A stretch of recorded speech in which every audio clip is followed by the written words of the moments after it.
Qué gusto tenerlos de nueva cuenta aquí en La Otra Puerta. Todo mundo es bienvenido para ir un poquito más allá, pues de lo que las tradiciones, los mitos y las leyendas expresan. Hoy tenemos un programa dividido en 3 segmentos que esperamos que sea de su profundo agrado y vamos a empezar de una vez. Así que la primera historia que presentaremos se refiere nada más y nada menos que al avistamiento de un ser de luz, un hada. Bueno, y pues en relación a los seres de luz diminutos que pertenecen a la naturaleza como las hadas, vamos a empezar diciendo que estos seres mágicos en su aspecto comúnmente conocido, que son pues pequeñas mujeres aladas, gráciles, veloces, inteligentes y hasta traviesas, es una forma, un enfoque que probablemente proviene del pueblo celta. Ellos consideraban que los bosques eran muy sagrados y que estaban salvaguardados por seres protectores, y entre estos se encontraban las hadas. En las islas británicas, particularmente en Irlanda y Escocia, se les llama a estos pequeños seres pixies. Pero los pixies no solo pueden llegar a ser seres especiales, sino que además son poderosos y pueden alcanzar la talla de un ser humano normal. Pues en la historia mágica o fantástica celta británica encontramos un ejemplo de quién fue una pixie, y nos vamos a referir a Morgana.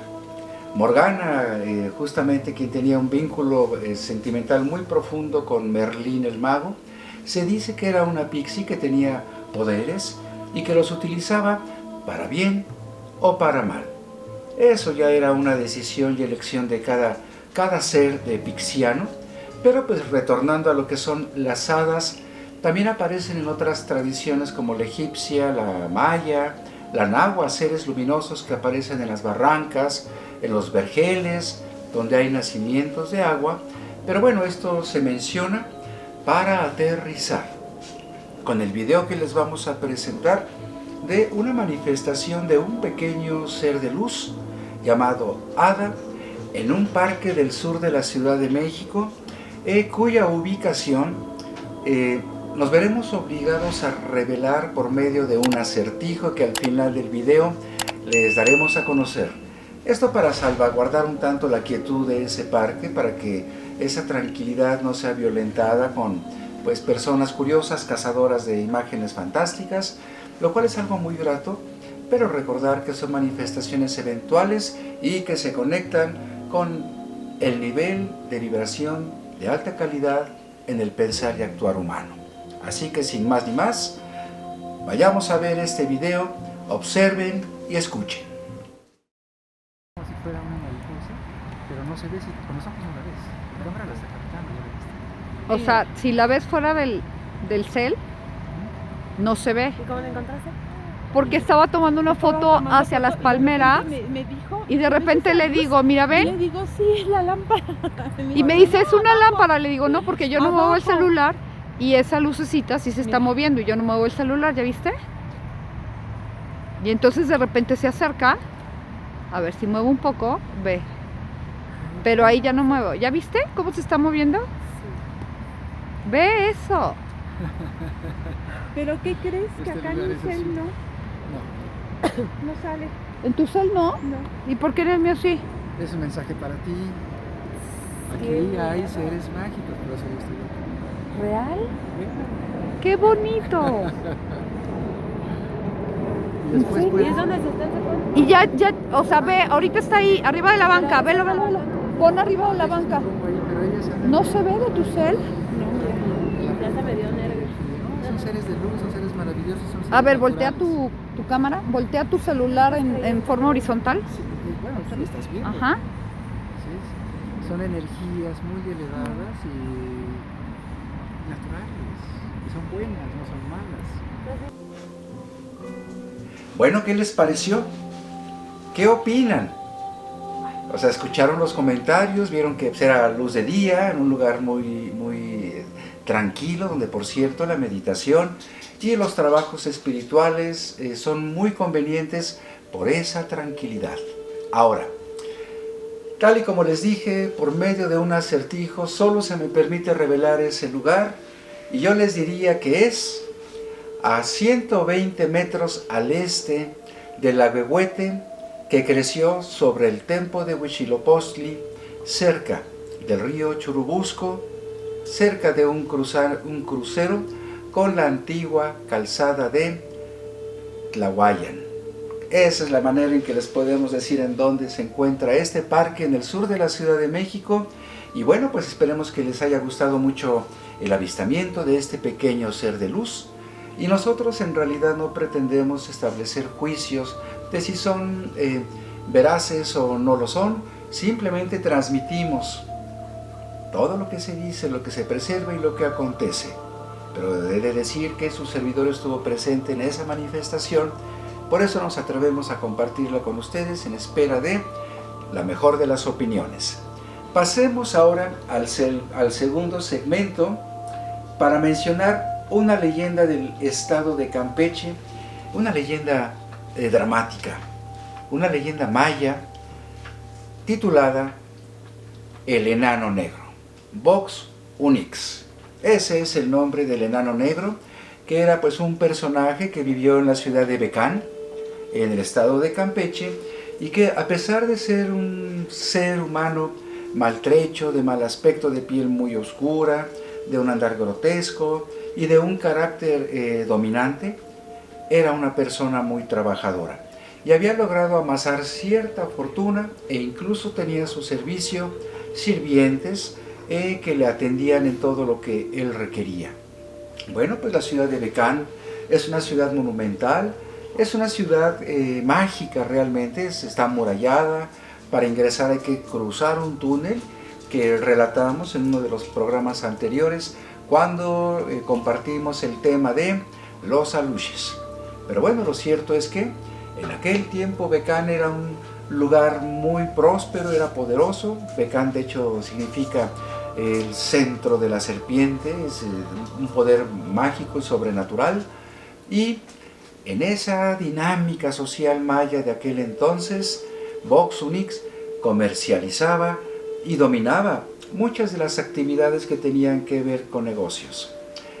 El señor y rey de ese lugar tenía una hija que era de notable hermosura, tanta que el rey temía que por amor la princesa quedara en los brazos equivocados, de tal manera que lo que decidió fue mantener la belleza de su hija en secreto, y para garantizar que ningún varón se aproximara a ella con intenciones amorosas, estableció un séquito de doncellas y un muro de guerreras. Esto para que nadie la pudiese ver, y por si fuera insuficiente, juró ante su hija que el primer hombre que la viese podría reclamar su mano, sea quien fuese. Esto básicamente para que también Quichpan, que era el nombre de esta princesa, de esta doncella, también pusiera de su parte, pues para no brincar los blindajes.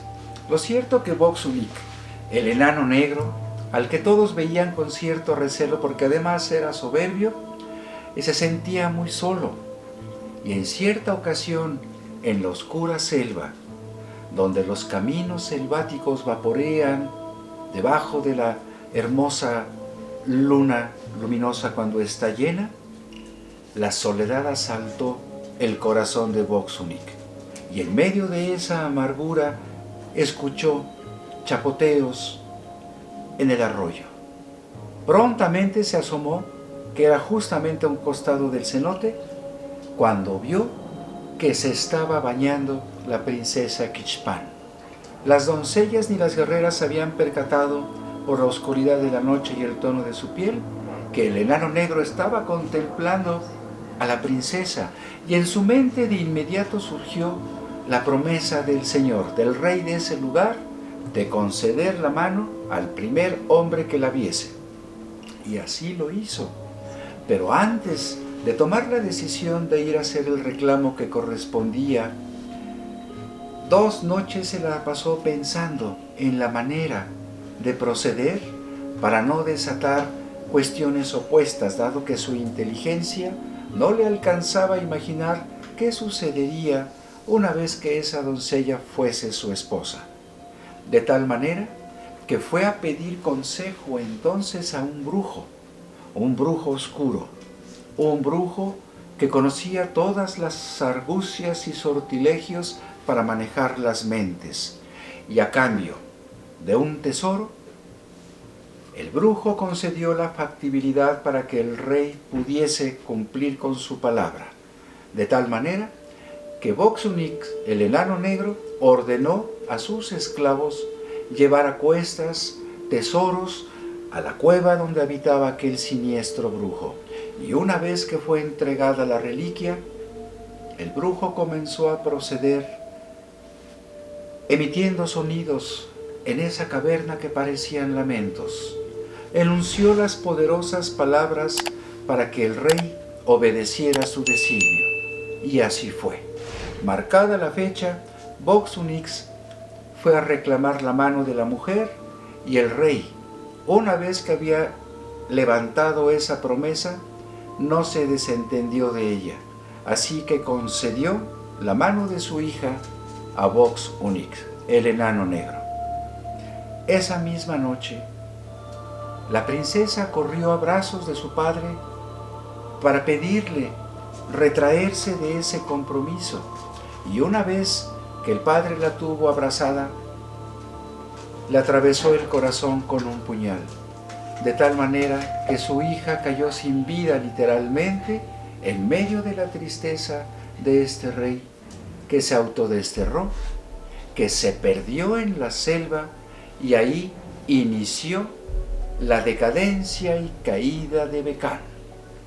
Por ello, hay quienes dicen que en las veredas cercanas a ese sitio arqueológico maya se escuchan los lamentos del enano negro que maldijo a todos aquellos que abandonaban la ciudad, y se dice que fueron los aluches guardianes del sitio quienes se encargaron de enloquecer a Vox-Unix, que sigue merodeando, sobre todo en las noches de luna llena, en las cercanías de Bekan. Bueno, pues es parte de una de las historias que nos llegan como herencia del pasado, y pues no olviden darle like, compartir, suscribirse, y así también mandarnos sus comentarios, sus opiniones y sugerencias para seguir haciendo cada vez mejor el programa de La Otra Puerta para ustedes. Pasemos al tercer segmento de este programa, que se refiere a la cárcel de la Inquisición. El nombre ya de por sí despierta cierta inquietud, pero esto es justo en respuesta a personas que nos han sugerido abordar temáticas novohispanas que tengan que ver pues con apariciones y cosas sobrenaturales, manejadas con responsabilidad y con fuentes fidedignas. Así que este episodio que habla de la Inquisición se refiere a una cárcel del Tribunal del Santo Oficio establecida en Zacatlán, Puebla. Ahí prácticamente todos los aparatos de tortura y de pena capital estaban. Llegaban de Alemania, llegaban de Suiza, llegaban de otros países del norte de Europa, que eran verdaderos portentos y símbolos del terror conducir del ser humano cuando se tuercen los principios y valores de la vida para causar dolor al prójimo. De tal manera que ahí se tenía pues prácticamente el concepto de que la gente estaba ya acostumbrada a escuchar lamentos, a escuchar gemidos y gritos cada vez que se aproximaban a ese desagradable y tristemente famoso recinto del Santo Oficio. Lo cierto es que para aquel entonces, en 1730, fue detenido don Antonio Hernández de Tagle, el hijo de un político importante que siempre aspiró a la libertad de las comunidades indígenas y mestizas para liberarse del yugo de la corona española. De tal manera que, bueno, este amante de la libertad siempre quiso organizar a la gente para despertar la conciencia y que experimentaran lo que es el derecho del ser humano a vivir en libertad.